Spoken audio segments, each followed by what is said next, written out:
العظيم.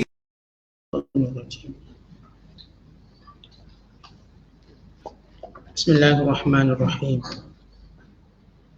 رب هب لي حكما وألحقني بالصالحين واجعل لي لسان صدق في الآخرين واجعلني من ورثة جنة النعيم واغفر لأبي إنه كان من الضالين ولا تخزني يوم يبعثون يوم لا ينفع مال ولا بنون إلا من أتى الله بقلب سليم وأزلفت الجنة للمتقين وبرزت الجحيم للغاوين وقيل لهم أين ما كنتم تعبدون من دون الله هل ينصرونكم أو ينتصرون فكبكبوا فيها هم والغاوون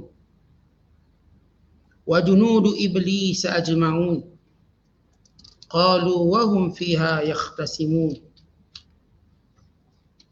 تالله إن كنا لفي ضلال مبين إذ نسويكم برب العالمين وما أضلنا إلا المجرمون فما لنا من شافعين ولا صديق حميم فلو أن لنا كرة فنكون من المؤمنين إن في ذلك لآية وما كان أكثرهم مؤمنين وإن ربك لهو العزيز الرحيم. صدق الله العظيم.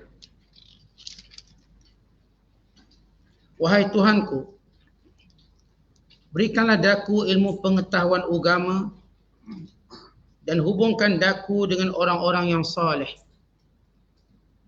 Dan jadikanlah bagiku sebutan yang baik, nama yang harum dalam kalangan orang-orang yang datang kemudian. Dan jadikanlah daku dari orang-orang yang mewarisi syurga Jannatun Na'im. Dan ampunkanlah bagi bapaku, kerana sesungguhnya ia adalah dari orang-orang yang sesat. Dan janganlah engkau hinakan daku pada hari makhluk-makhluk dibangkitkan hidup semula. Hari yang padanya harta benda dan anak pinak tidak dapat memberikan pertolongan sesuatu apapun. Kecuali harta benda dan anak pinak, orang-orang yang datang menghadap Allah dengan hati yang selamat sejahtera dari syirik dan penyakit munafik. Dan pada hari itu didekatkan syurga bagi orang-orang yang bertakwa. Dan diperlihatkan neraka jelas nyata kepada orang-orang yang sesat. Serta dikatakan kepada mereka, mana dia benda-benda yang kamu sembah dahulu selain dari Allah?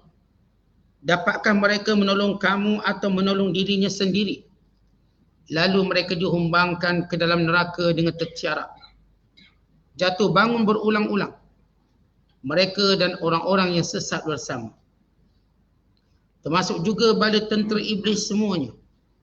Mereka berkata sambil bertengkar sesama sendiri dalam neraka, demi Allah, sesungguhnya kami semasa di dunia dahulu adalah di dalam kesesatan yang jelas nyata. Kerana kami menyamakan kamu dengan Tuhan sekalian alam. Dan tiadalah yang menyesatkan kami melainkan golongan yang berdosa. Dengan sebab itu tiadalah kami beroleh sesiapa pun yang memberikan pertolongan. Dan tiadalah juga sahabat karib yang bertimbang rasa.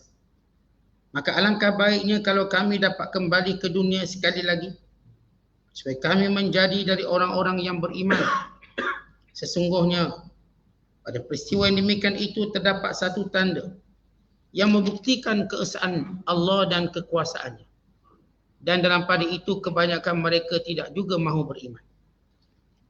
Masih lagi kita berada dalam penafsiran surah Asy-Syu'ara, surah yang ke-26 pada juzuk yang ke-19, bermula ayat 83 sehingga ayat 104. Ayat-ayat yang kita bacakan ini merupakan episod terakhir daripada kisah Nabi Allah Ibrahim AS. Bagaimana kita telah ceritakan sebelum ini, Pada ayat yang kita bacakan, iaitu ayat 69 sehingga ayat 82, kisah bagaimana Nabi Allah Ibrahim berdakwah kepada ayahnya dan kepada kaumnya. Dan mendatangkan hujah-hujah, mendatangkan jawapan-jawapan pada kekeliruan.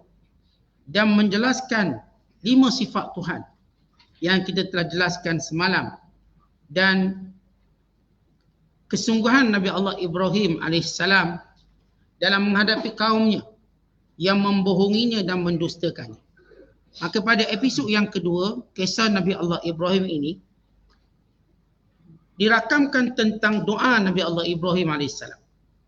Doa sebagai gambaran doa orang-orang yang ikhlas dan orang-orang yang sentiasa meletakkan pergantungan kepada Allah SWT. Dan ayat yang kita bacakan ini juga bagaimana Nabi Allah Ibrahim menceritakan serta mensifatkan keadaan hari kiamat. Ganjaran yang Allah kurniakan kepada orang yang bertakwa. Pembalasan Allah Ta'ala kepada orang yang menyengutukannya. Dan kisah bagaimana apa yang berlaku kepada para penyembah berhala, pada pengikut syaitan, iblis dan tenteranya sewaktu mereka ditunggang terbalikkan dan dicampakkan dalam neraka satu persatu sehingga mereka mencela antara satu sama lain, mengherdik satu sama lain, bergaduh antara satu sama lain. Dan Allah tambah kekecewaan mereka bila mana mereka dibiarkan tanpa pertolongan, tanpa rahmat dan tanpa belas kasihan Allah SWT. Maka ini peringatan kepada setiap orang yang menyengutukan Allah, yang menderhaka kepadanya, yang menduakan Allah, yang tidak mematuhi perintah dan juga tidak mengikuti ajaran Allah SWT. Ini secara umum tentang ayat-ayat yang kita bacakan. Dan kita lihat bagaimana Allah SWT merakamkan doa Nabi Allah Ibrahim menjadi suatu kebiasaan, bahkan menjadi suatu sunnatullah kepada orang-orang yang beriman untuk terus menghubungkan diri mereka kepada Allah dalam semua keadaan. Dalam keadaan tertekannya, dalam keadaan gembiranya, dalam keadaan sukanya, dalam keadaan dukanya.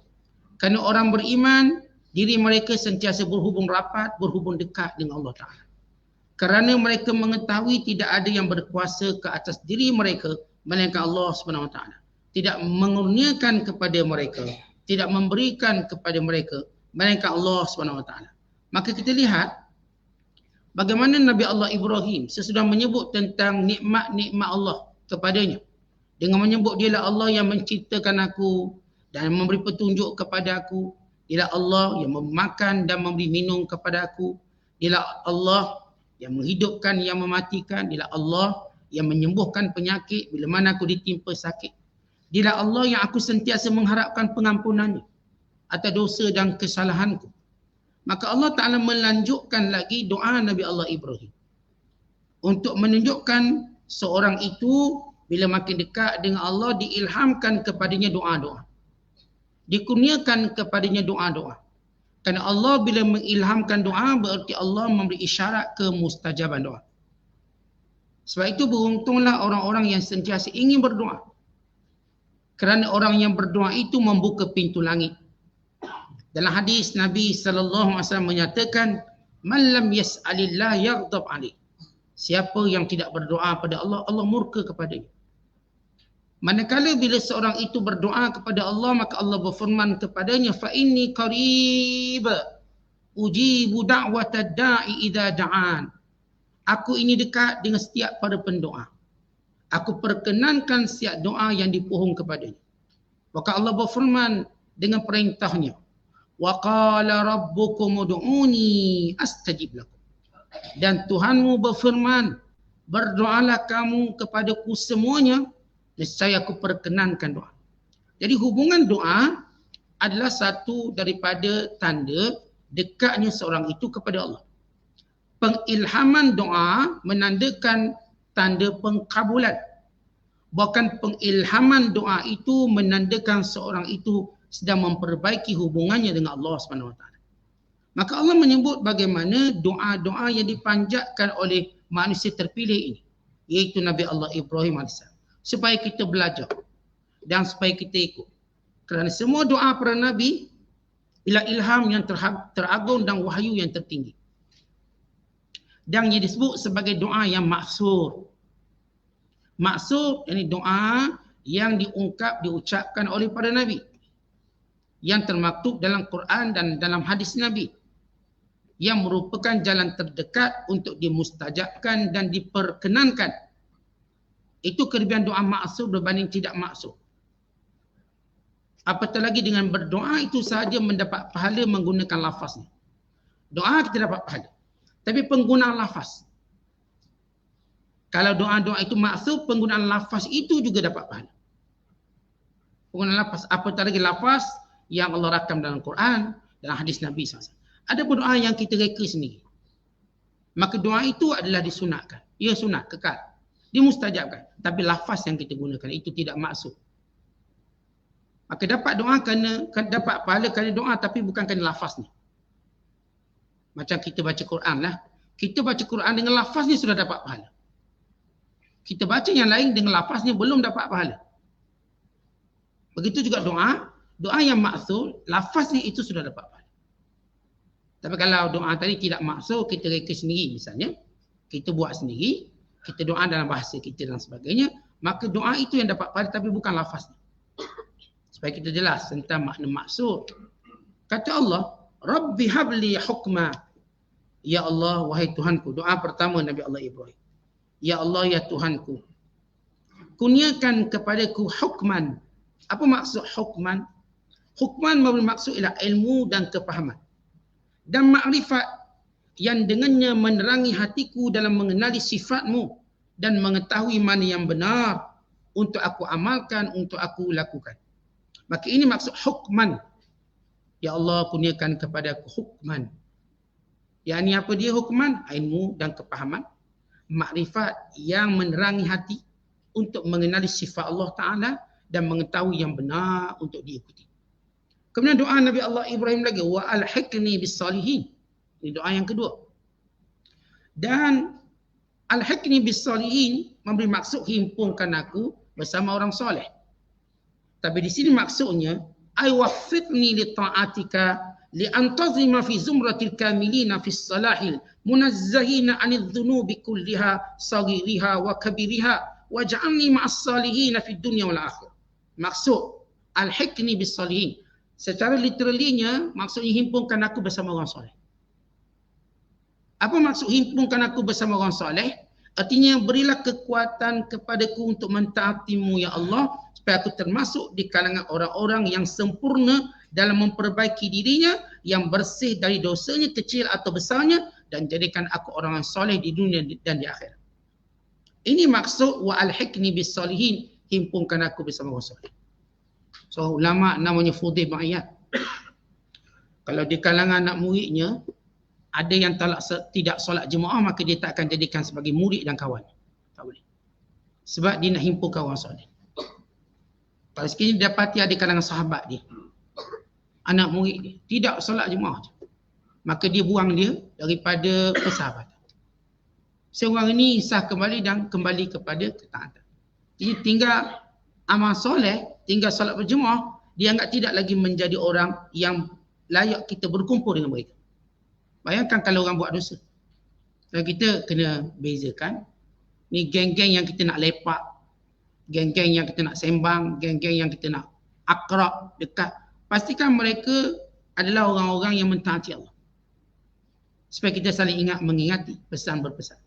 Tapi kalau di kalangan kita ada yang tidak mengingati Allah, tidak melazimi perintah Allah, maka ini tak perlu dijadikan kawan rapat. Dia kawan-kawan umum boleh. Kawan-kawan umum.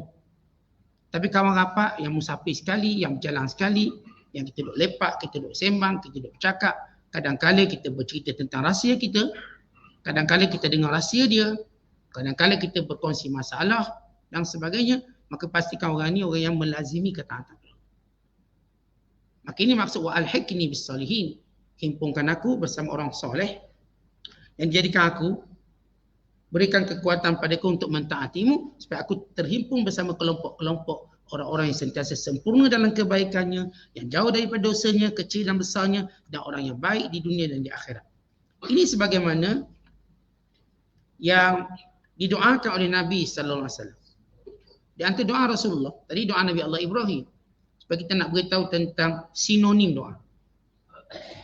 Baginda sallallahu alaihi wasallam pernah berdoa, Allahumma ahyina muslimin wa amitna muslimin wa alhiqna bis salihin ghaira khazaya wala mubaddilin. Ya Allah, hidupkan kami dalam keadaan Islam, yakni menyerah diri. Dan matikan kami dalam keadaan Islam, yakni menyerah diri, yakni tunduk patuh pada perintah Allah. Itu maksud Islam. Wa alhiqni bis salihin, dan jadikan kami di kalangan orang soleh ghaira khazaya, tanpa penghinaan, wala mubaddilin, tanpa diubah keadaan kami. Ini doa Nabi sallallahu alaihi wasallam. Maka Allah Subhanahu wa taala memustajabkan doanya. Bila Allah sebut dalam surah Al-Ankabut ayat yang lain, wa innahu fil akhirati laminas salihin, dan memanglah Ibrahim itu sudah dipilih menjadi orang soleh. Ibrahim AS di doa wa alhiqni bis salihin, himpunkan aku bersama orang soleh. Maka Allah mustajabkan dengan berkata, kami telah menjadikan di akhirat di kalangan orang soleh. Dan yang ketiga, doa Nabi Allah Ibrahim, waj'al li lisana sidqin fil akhir, dan jadikan aku ya Allah mendapat sebutan yang baik kalangan manusia. Kalangan manusia selepas aku. Artinya Nabi Allah Ibrahim berdoa supaya namanya sentiasa harum di sisi manusia, baik di sisi manusia, dan mendapat pujian. Dalam ayat ini, bila kita menyebut tentang apakah hukumnya, kita minta supaya atau kita buat satu perbuatan supaya dipuji, disebut kebaikan. Kalau yang dimaksudkan dipuji, disebut kebaikan dengan maksud supaya dicontohi, supaya kita ni suka untuk dicontohi, maka itu yang dimaksudkan dalam doa ini.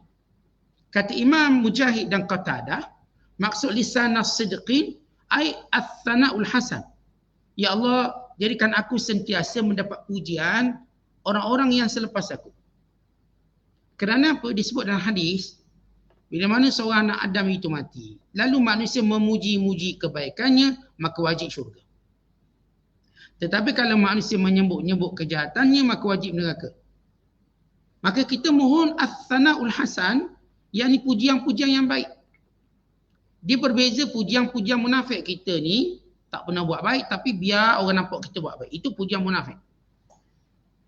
Dan kita ni buat bukan kerana Allah, tapi biar orang puji semata-mata. Maka itu yang dilarang.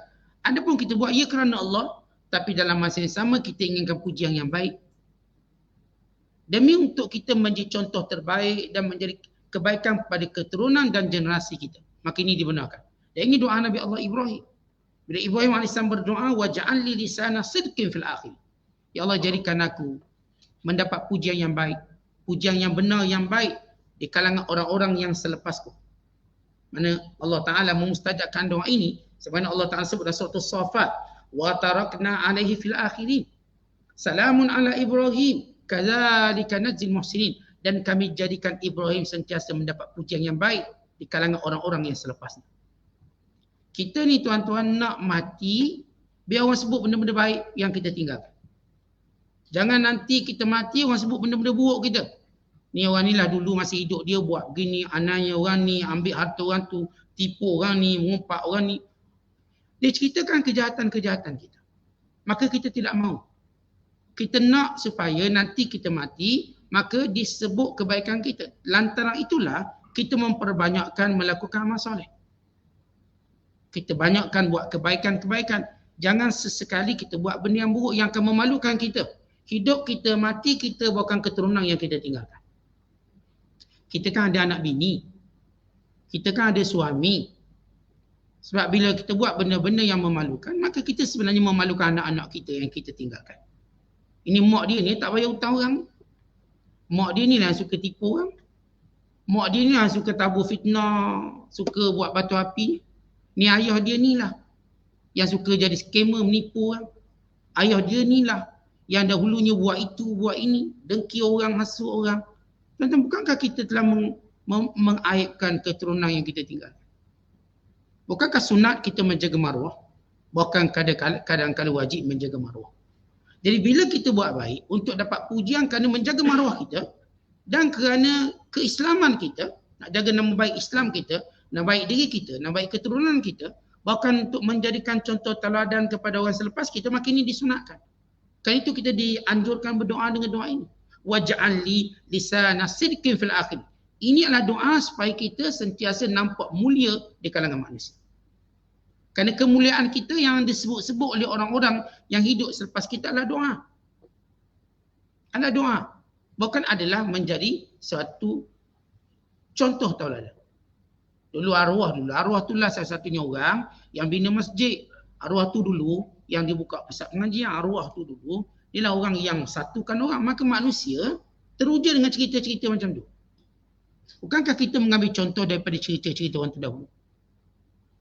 Orang kita ambil contoh cerita Mak Kilau. Orang kita ambil contoh cerita hantu yang baik-baik. Lalu dijadikan semangat kita. Dijadikan perjuangan kita. Bahkan dijadikan satu cara kita membina motivasi. Saya nak baik macam siapa? Tak, kalau dalam hal duniawi, setiap orang ada ikon dia untuk memotivasikan dia. Saya nak kaya macam Fulan bin Fulan. Saya nak cerdik macam Fulan bin Fulan. Saya nak cantik macam Fulan bin Fulan. Sama juga bila kita nak baik dalam hal akhirat kita. Nak macam siapa? Macam Umar Khattab. Macam Uthman bin Affan. Saya nak jadi macam Bilal bin Rabah. Saya nak jadi macam Fulan bin Fulan. Sahabat sekian, tabi'in sekian, ulama sekian. Oleh sebab itu bila kita menjadi contoh, lalu orang ikut contoh kita, bukankah kita akan dapat pahala jariah yang berterusan? Berdasarkan hadis Nabi SAW, man sanna sunnatan hasanatan falahu ajruha wa ajru man amila biha ila yaumil qiyamah.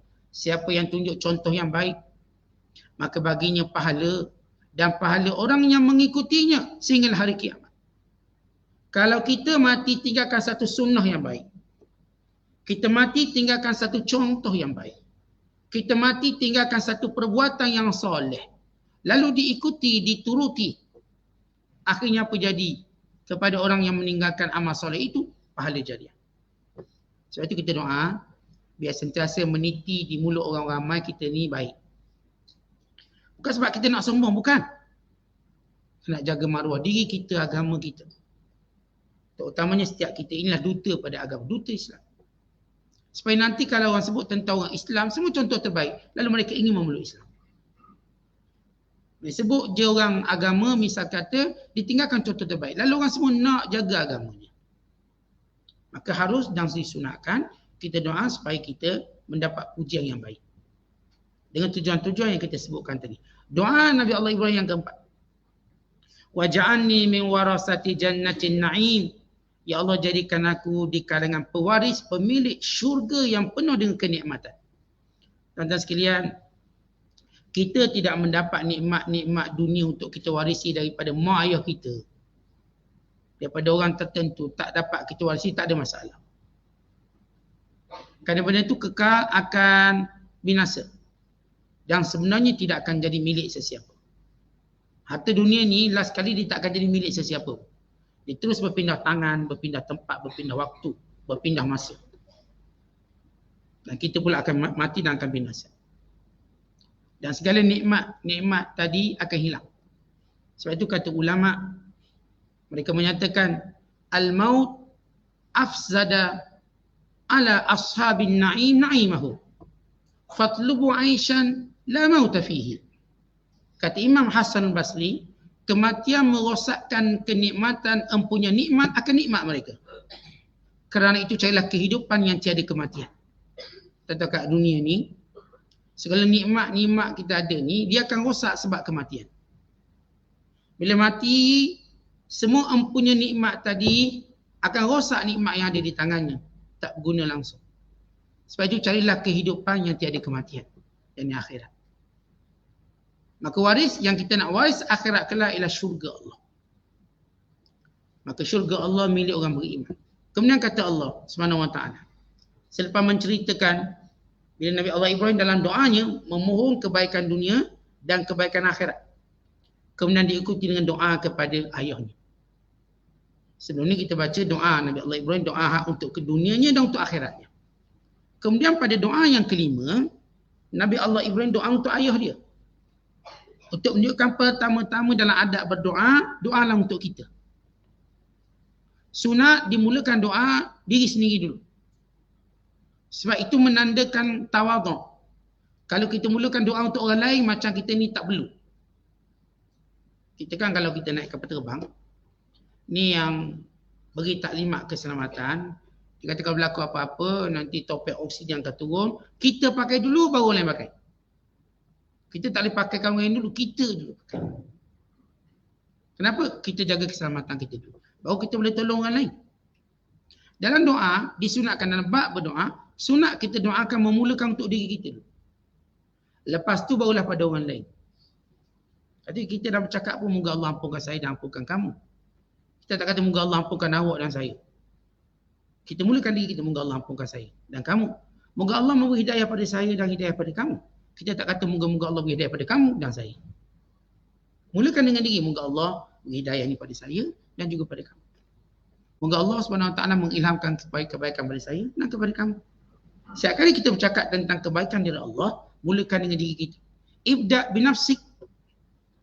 Mulakan dengan diri kita. Maka sunat doa, mula dengan diri kita. Dengan doa-doanya untuk orang lain dulu. Kita dulu. Kemudian diikuti dengan orang-orang yang lebih, yang memerlukan doa. Di kalangan orang yang paling dekat dengan kita. Dia lebih perlu dari sudut, kalau dia sakit, kalau dia sesat. Maka Ibrahim doakan untuk ayahnya. Waghfir li abi innahu kana minadh-dhalin. Dalam ayat yang lain Allah berfirman, Rabbana ighfirli wa liwalidayya. Ya Allah, ampunkan dosa ayahku. Kerana ayahku di kalangan orang yang sesat. Ibrahim tak kata ayahku di kalangan yang orang yang engkau sesatkan ya Allah. Bukan, di kalangan orang sesat. Sebenarnya kita sebut sebenarnya adab dengan Allah. Kita tak kata Allah sesatkan dia, kita kata dia sesat. Tapi bila dapat petunjuk, kita kata Allah beri petunjuk pada kita. Kita tak kata kita mendapat petunjuk, tapi kita sebut Allah beri petunjuk. Itu adab. Dalam hal-hal kebaikan, kita nisbah direct secara jelas kepada Allah. Dalam hal keburukan, kita menisbahkan pada orang itu sendiri. Allah telah memberikan kepadanya keuntungan. Okay. Kalau dia rugi pula, Allah telah merugikan dia. Bukan, dia telah menjadi orang yang rugi. Dia telah menjadi orang yang rugi. Dalam ayat Al-Quran banyak menyebut, dia menjadi kalangan orang yang rugi. Faulaika humul khasirun. Mereka lah orang yang rugi. Allah tak kata mereka lah orang yang Allah rugikan. Kerana mereka memilihnya dengan perbuatan kesombongan, kejahatan. Ya, secara hakikat Allah yang mendatangkan hidayah dan kesesatan. Tapi Allah nak tunjuk tanggungjawab pada orang ni sendiri yang tidak mahu petunjuk. Sebab itu disebut sebagai sesat, bukan Allah menyesatkan. Kalau perbuatan tangan sendiri, sebagaimana Allah sebut dalam ayat yang lain, fabima kasabat aydikum, disebabkan perbuatan tangan kamu. Lalu kata Allah dalam menceritakan doa Nabi Allah Ibrahim, ya Allah, ampunkan dosa ayahku, sesungguhnya di kalangan orang yang sesat. Dalam surah lain Allah berfirman, wahai Tuhan kami, doa para nabi, ampunkan dosaku dan dosa kedua ibu bapaku. Dimulakan dengan diri dia dulu, kemudian kedua ibu bapanya. Maksudnya ialah ayahnya telah memilih kekufuran. Baik, doa Nabi Allah Ibrahim ini ketika mana Ibrahim AS tidak mengetahui bahawa ayahnya akan kekal sesat sampai mati.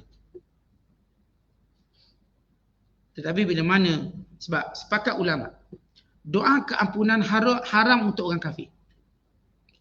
Kita kalau doa supaya Allah ampunkan dosa orang kafir, hukumnya haram. Misalnya kita ada kenal lah orang kafir seorang. Nama dia Fulan bin Fulan. Kita kata, ya Allah, ampunkan dosa dia. Atau kalangan keluarga kita ni ada yang bukan Islam misalnya. Abang bukan Islam. Ya Allah, ampunkan dosa abang, hukumnya haram. Tapi kalau kita doa, ya Allah, berilah hidayah padanya, boleh. Ampun dosa, tak boleh. Kerana Allah tidak akan mengampunkan dosa orang kafir. Allah Ta'ala berfirman, Inna Allah la yaghfiru an yushraka bih wa yaghfiru ma duna dhalika liman yasha'. Sesungguhnya Allah tidak akan mengampuni dosa orang yang menyekutukannya, yakni orang yang kafir. Tapi Allah ampun dosa-dosa yang lain. Sebab itu, sepakat ulama, ijma' ulama, haram memohon keampunan pada orang kafir. Hidupnya atau matinya. Hidup atau matinya tak boleh. Habis yang Nabi Allah Ibrahim doa ni, sebelum Nabi Allah Ibrahim dilarang melakukan demikian. Bila turunnya ayat, sebagaimana Allah berfirman, وَمَا كَانَ اسْتِغْفَارُ إِبْرَاهِيمَ لِأَبِيهِ إِلَّا أَنْ مَوْعِدَةٍ وَعَدَهَا إِيَّاهُ فَلَمَّا تَبَيَّنَ لَهُ أَنَّهُ عَدُوٌّ لِلَّهِ تَبَرَّأَ مِنْهُ inna Ibrahim la'awwahun halim. Dan surah Taubah, surah yang ke-9 ayat 114, Allah Ta'ala menceritakan tidaklah istighfar Nabi Allah Ibrahim kepada ayahnya melainkan satu tempoh yang dijanjikan oleh Ibrahim kepada ayahnya, tetapi bila jelas ayahnya itu musuh Allah, maka dia menghentikan doanya. Dia berlepas diri daripadanya. Sesungguhnya Ibrahim itu amat patuh pada Tuhannya, lagi amat lembut pribadinya. Ini jelas bahawa Nabi Allah Ibrahim sesudah mengetahui ayahnya kekal menjadi kafir dan mati dalam kekufuran, maka dia tidak lagi berdoa. Kerana larangan mendoakan keampunan. Kemudian Nabi Allah Ibrahim doa dengan doa yang ke-6. Apa itu doa yang ke-6? Memohon kepada Allah supaya menutup keaibannya akhirat. Dengan doanya, wala tukhzini yauma yub'atsun. Ya Allah, jangan engkau hina aku pada hari dibangkitkan seluruh manusia. Yani jangan dihina aku atas kejahatan yang aku lakukan, atas kecuaian aku, atas kekurangan aku. Maka lindungilah aku daripada kehinaan ini pada hari kiamat kelak, pada hari dibangkitkan seluruh makhluk awalnya dan akhirnya. Maka ini menunjukkan betapa penting kita memohon kepada Allah ditutup keaiban kita. Dalam doa yang diajar oleh Nabi SAW, Allahumma astur auratina wa amin rawatina. Ya Allah, tutupkan segala keaiban kami. Tuan-tuan, kita semua tahu, kita ni mulia kat dunia sebab Allah tutup aib. Bila aib kita Allah tak buka, maka kita pun nampak baik, nampak mulia, nampak bagus. Segala-galanya nampak sempurna. Tapi bila Allah buka aib kita, maka tak ada mulia kita. Orang yang pernah disanjung oleh jutaan manusia, mungkin bilion manusia, bila Allah buka satu keaiban, maka terhina dia. Maka tak lagi dia mampu angkat kepala dia. Sebab itu kita tak boleh sombong. Kenapa kita tak boleh sombong? Kerana aib kita lebih banyak daripada baik kita. Aib kita ni lebih banyak daripada perkara yang mulia kita.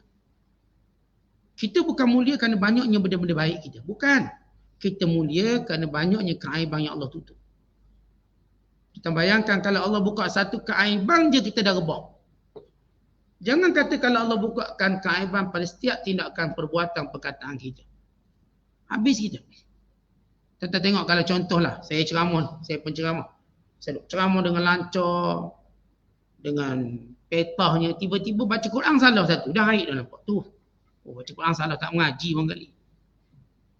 Atau saya ceramah, silap nisbah hadis. Nak kata hadis ni dari, saya kata hadis daripada Nabi SAW, rupanya bukan perkataan Rasulullah. Ulama. Orang kata, rupanya tak pandai hadis, bodoh dia, ingat pandai. Jadi, lihat dengan mudah, sikit keaiban kita, orang menampak. Habis kita, reputasi kita. Kita tak perlu aib yang banyak untuk jatuh. Tentu kita berjalan punya gagah, punya laju, berlari. Tergelincir sikit je orang nampak. Sikit digelincir. Jangan kata kalau gelincir tiap-tiap hari. Tengah berlari, dekat garisan penamak, terpeliuk sikit. Tergelincir sikit kaki. Terus kalah. Bayangkan kalau daripada awal Allah jadikan kita gelincir. Jadi, kita ni, tak kira lah kita siapa. Mulia kita bukan sebab banyaknya benda baik kita ada. Tapi kerana banyaknya benda aib yang Allah tutup. Maka tak nampaklah kekurangan kita. Sebab kita kena ingat. Satu je kekurangan kita, kita boleh jatuh. Punya bagus, nampak warak. Nampak baik. Ibu terkentut dalam majlis, pun terkentut. Tu aib. Tu orang panggil di kita buat kentut. Habis kita. Dah malu dah kita. Lekat nama tak elok. Misalnya, contoh. Padahal orang datang warak, tunduk, pegang tasbih, subhanallah. Tiba bunyi satu, habis kita orang tengok. Teruknya dia nampak je warak tapi kentut mata. Padahal tak sengaja dia tu. Habis ketawa skandal 20 tahun. Bertanding dong kalah, parlimen pun kalah. Sebab kentut tu je. Tuan-tuan bayangkan keaiban tu kecil. Belum cerita terberak. Kalau terberak. Bayangkan terberak. Tengah kita duduk ni, VIP lah konon, terberak atas kursi tu. Macam mana kita agak-agak nilai VIP waktu tu. Orang panggil kita Datuk Seri, Tan Sri. Tiba terberak situ. Oh, habis kita. Tan Sri tu tak boleh cover tarik tu. Datuk Seri tu tak boleh cover aib tu. Bayangkan cuma sedikit najis keluar. Terkencing, terkucir dalam seluar. Habis kita. Belum cerita aib-aib besar. Jadi kita nak bangga sebab apa? Ni kita rasa mulia itu sebab apa? Kita comel, kita lawak, kita gagah. Semuanya Allah boleh jatuhkan dengan sekecil-kecil keaiban. Kemudian ulama mengambil istimbat. Kisah Namrus. Sebesar-besar kerajaan, sebesar-besar bala tentera, sekaya-kaya manusia. Yang jenis tak sakit, tak demam, tak sakit kepala. Tiba-tiba Allah hina dia dengan seekor lalat. Cukup diaibkan dengan seekor lalat yang tak boleh dikontrol oleh seluruh bodyguard dia. Masuk dalam telinganya dan memakan sedikit otaknya. Akhir tak tahan dia sakit dan gatalnya. Lalu disuruh jariahnya ketuk kepala dia dengan terompah. Ketuk. Akhirnya pecah terburai kepala. Lihat, Allah beri sikit lalat. Lalat je yang kita pun tak pandang lalat boleh jatuhkan kerajaan besar. Kita dah ingat kerajaan besar ni yang jatuhkan dia pun panglima perkasa. Yang barangkali badannya six pack barangkali. Yang dia berketul-ketul tubuhnya, gagah, muka garang macam singa. Rupanya yang jatuhkan dia lalat. Muka lalat garang ke? Tuan-tuan tengok muka lalat, teropong sikit. Tak garang. Singa lagi garang. Tak ada orang tengok lalat lari. Tak ada. Orang tengok singa lari. Walaupun singa tak ada gigi, orang lari, takut. Tak ada lagi atas dunia orang tengok lalat lari. Tapi Allah bila nak hina seseorang. Seekor lalat ni membunuh seorang yang bergelar maharaja dan raja. Akhirnya mana hebat ni? Mana hebat? Kadang-kadang kita tengok ni raja perkasa di medan perang. Dia mati sebab apa? Nyamuk gigit dia, kena denggi, mati. Nyamuk. Sebab mana nyamuk? Dia punya perkasa, latihan tenteranya bagus. Sekali lawang 10 orang, 20 orang. Menang dia. Tiba nyamuk seekor. Nyamuk ni tak belajar taekwondo. Judo tak belajar. Tak masuk kelas pertahanan diri. Dia pun tak ada kerisnya, tak ada apa senjata. Dia cuma ada sikit je dia punya pencocok dia depan. Kecil je. Halo. Cocok sekali tu denggi berdarah. Mati. Mana kuat kita? Mana gagah kita? Huru-hara kita nak lawang satu tentera Allah yang kecil. Satu tentera Allah. Kita punya handsome, punya comel. Allah bagi panau je atas belakang. Kurat sikit. Tok garu awi kita.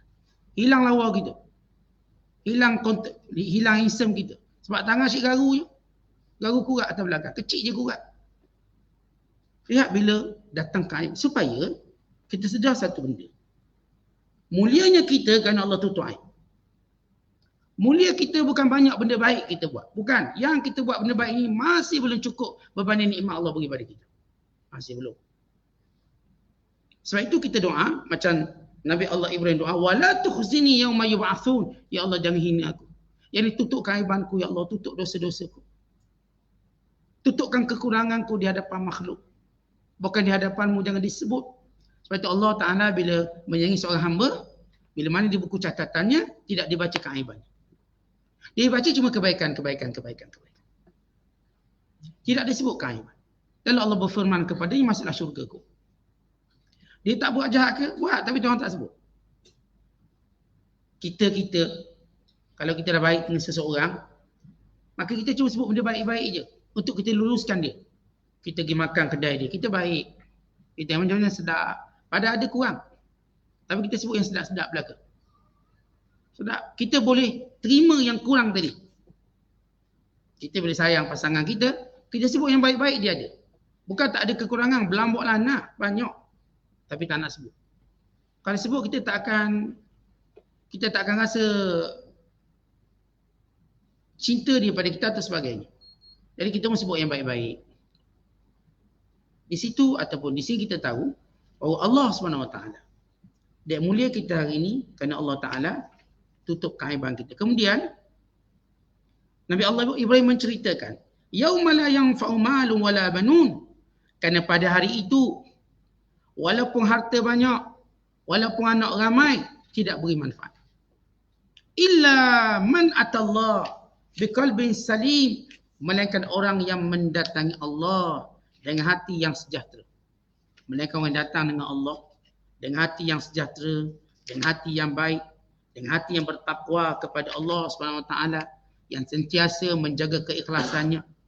Kata Sa'id bin Musayyab rahimahullah, al-qalbus salim huwa al-qalbus sahih wa huwa qalbul mu'min, lianna qalbal kafir wal munafiq maridun. Qala Allah Ta'ala fi qulubihim marad. Yang dimaksudkan hati yang selamat ialah hati orang beriman. Kerana hati orang kafir dan hati orang munafik ialah hati yang sakit. Kerana Allah Ta'ala berfirman, dalam hati-hati mereka ada penyakit. Maka hanya orang yang benar-benar beriman kepada Allah, hanya orang-orang yang benar-benar menggantungkan dirinya kepada Allah SWT, maka mereka lah orang yang datang kepada Allah dengan hati yang sejahtera. Mereka lah yang datang kepada Allah dengan hati yang bersih daripada segala dosa, bersih daripada segala kemungkaran dan kemurkaan Allah SWT. Ini di antara doa Nabi Allah Ibrahim AS. Kita doakan, kita dianjurkan untuk berdoa sebagaimana doa yang Nabi Ibrahim ucapkan. Sebab ini adalah wahyu daripada Allah SWT. Allah yang mewahyukan kepada Nabi Allah Ibrahim AS untuk mendoakan dengan doa ini. Sabda Nabi SAW, bila Rasulullah SAW menyebut dalam satu hadis tentang, kita katakan, kelebihan berdoa, kelebihan sentiasa bermunajat kepada Allah SWT.